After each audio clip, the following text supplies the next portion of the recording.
بسم اللہ الرحمن الرحیم ام يحسبون انا لا نسمع سرهم ونجواهم بلى ورسلنا لديهم يكتبون قل ان كان للرحمن ولد فانا اول العابدين سبحان رب السماوات والارض رب العرش عما يصفون فذرهم يخوضوا ويلعبوا حتى يلاقوا يومهم الذي يوعدون وهو الذي في السماء إله وفي الأرض إله وهو الحكيم العليم وتبارك الذي له ملك السماوات والأرض وما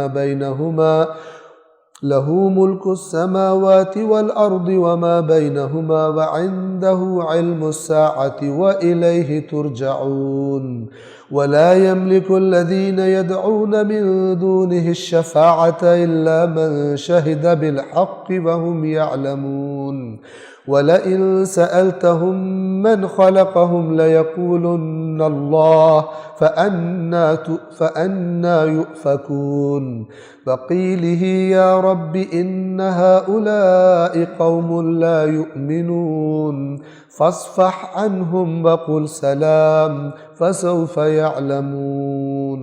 کیا یہ لوگ خیال کرتے ہیں کہ ہم ان کے راز کی باتیں اور ان کی سرگوشیاں نہیں سنتے؟ یہ اس زمانے کے کفار سے کہا جا رہا ہے جو رسول پاک کے خلاف چھپ چھپ کے پلاننگز کیا کرتے تھے۔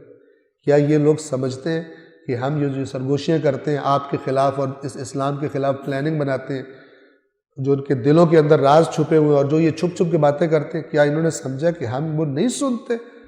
ہرگز نہیں، یعنی غلط سمجھتے ہیں۔ یہ جو ہمارے فرستادہ ہیں وہ ان کے اعمال لکھ رہے ہیں، یعنی وہ جو نظام ہے اللہ کا وہ ان کے نظام لکھ رہا ہے، وہ ان کے ساری حرکتیں لکھ رہا ہے۔ اے رسول کہہ دیجئے اگر رحمان کی کوئی اولاد ہوتی تو عبادت کرنے والوں میں سب سے پہلے ہوتا، میں تو اللہ کی ہر بات ماننے میں سب سے آگے ہوں۔ یعنی یہ اب وہ جو حضرت عیسیٰ کو بیٹا سمجھتے اور ان کو معبود مانتے ہیں، ان سے کہا جا رہا ہے کہ تم مجھے دیکھو، اگر اللہ کا واقعاً کوئی بیٹا ہوتا تو تم نے کیا عبادت کرنی ہے، میں سب سے پہلے جھکتا اس کو۔ میں تو حکم خدا کے خلاف کچھ کرتا ہی نہیں، میں کوئی اپنی نفسانی خواہشات پہ عمل کرتا ہوں، تم نے زندگی تم نے دیکھی ہوئی ہے۔ تو اگر اللہ کا بیٹا ہوتا تو میں سب سے پہلے اس کی عبادت کرتا۔ پاک ہے، یہاں پہ یہ جو سبحانہ کا لفظ ہوتا ہے یہ آتا ہے ہر عیب سے پاک، اس کا معنی تو یہ ہے، لیکن خاص طور پہ جو عیب پیچھے بتایا گیا ہے اس سے پاک ہے اللہ۔ یعنی اللہ کے لیے بیٹا ہونا، بیٹا رکھنا، بیٹا بنانا یہ عیب ہے، نقص ہے، یہ تمہارا ہے، تمہیں چاہیے بیٹے، اللہ کو کچھ نہیں چاہیے۔ اللہ ہمیشہ سے ہمیشہ رہے گا۔ سبحان، پاک ہے جو آسمانوں کا اور زمین کا رب ہے اور عرش کا رب ہے، ان باتوں سے پاک ہے جو تم اس کے بارے میں کر رہے، جو تم اس کی صفتیں بیان کرتے ہو، اس کا بیٹا ہو گیا تو فلان ہو گیا، یا آج کل اللہ نے کائنات بنا کے اب اللہ ریٹائر ہو گیا، اب مثلا وہ نہیں چلاتا فلان، خلاف قرآن، اللہ خالق نہیں کرتا، فلان مثلا مولا نے خلق کیا، سب بہتان تراشی ہے۔ قرآن کو نہ دیکھنے والوں نے اپنے ساتھ ظلم کیا۔ وہی ہم نے ظلم نہیں کیا، خود تم نے ظلم کیا۔ اللہ فرمائے گا آسمانوں اور زمین کا رب اور عرش کا رب وہ پاک ہے ان باتوں سے جو یہ بیان کر رہے، پس اے رسول ان کو چھوڑ دیجیے۔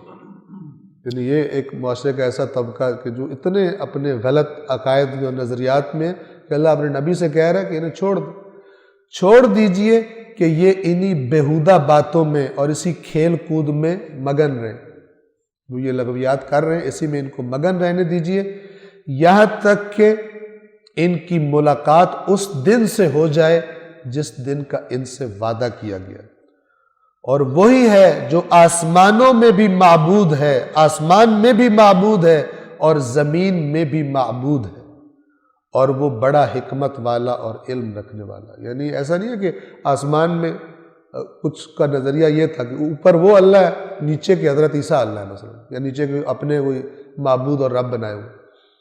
آسمانوں میں بھی وہی الہ ہے اور زمین میں بھی وہی الہ ہے، اور وہ حکمتوں والا اور علم والا ہے۔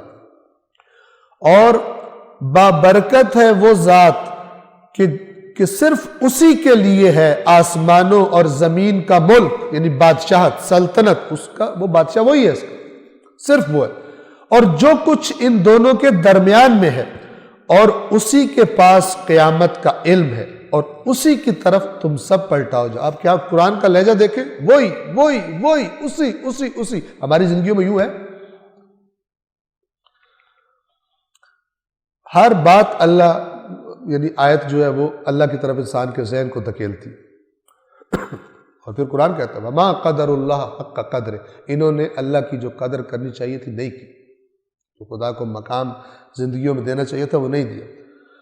اور اللہ کے سوا جنہیں یہ لوگ پکارتے ہیں وہ شفاعت کا کچھ بھی اختیار نہیں رکھتے، شفاعت کرنے کا، سوائے ان کے جو حق کے ساتھ گواہی دے چکے اور علم رکھتے ہیں۔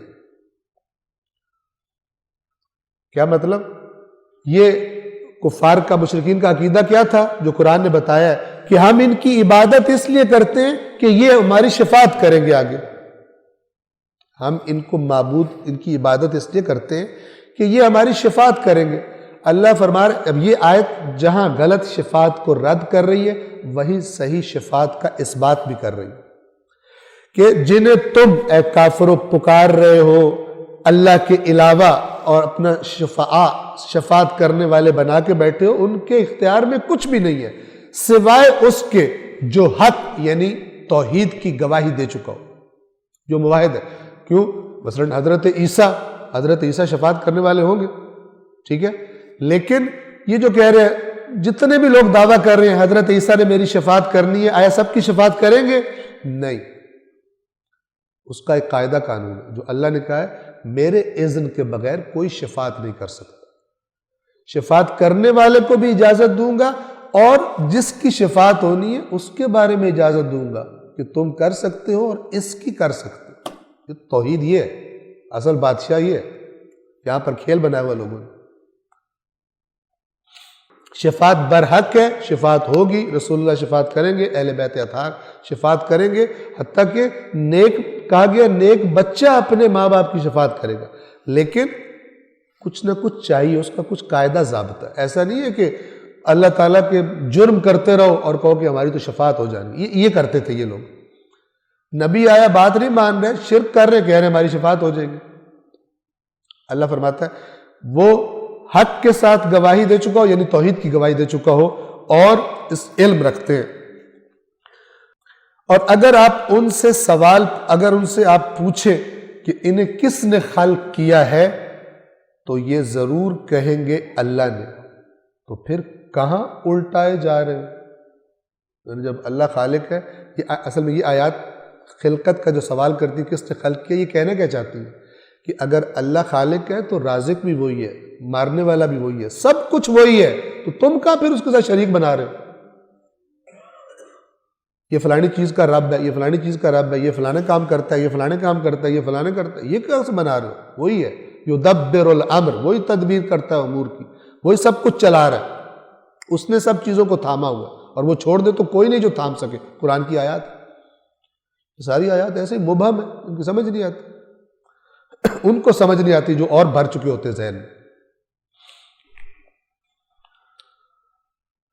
اور اگر آپ ان سے سوال کریں کہ کس نے انہیں خلق کیا ہے تو یہ ضرور کہیں گے اللہ نے، پھر کہاں الٹائے جا رہے ہو؟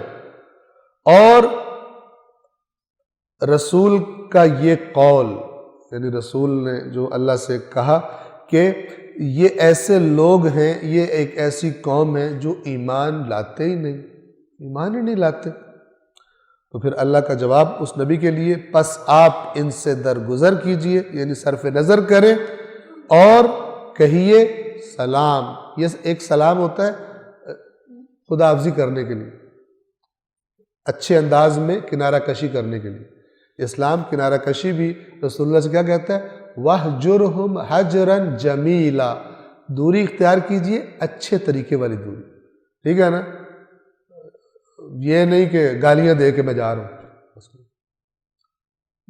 بے ادبی والے جو انداز ہوتے ہیں وہ نہیں، یہاں بھی فَاصْفَحْ عَنْهُمْ صرف نظر کیجئے وَقُلْ سلام، اچھے طریقے سے جدائی والا سلام کر دیجئے. فَسَوْفَ يَعْلَمُونَ ان قریب یہ لوگ جان لیں. صدق اللہ العلی العظیم.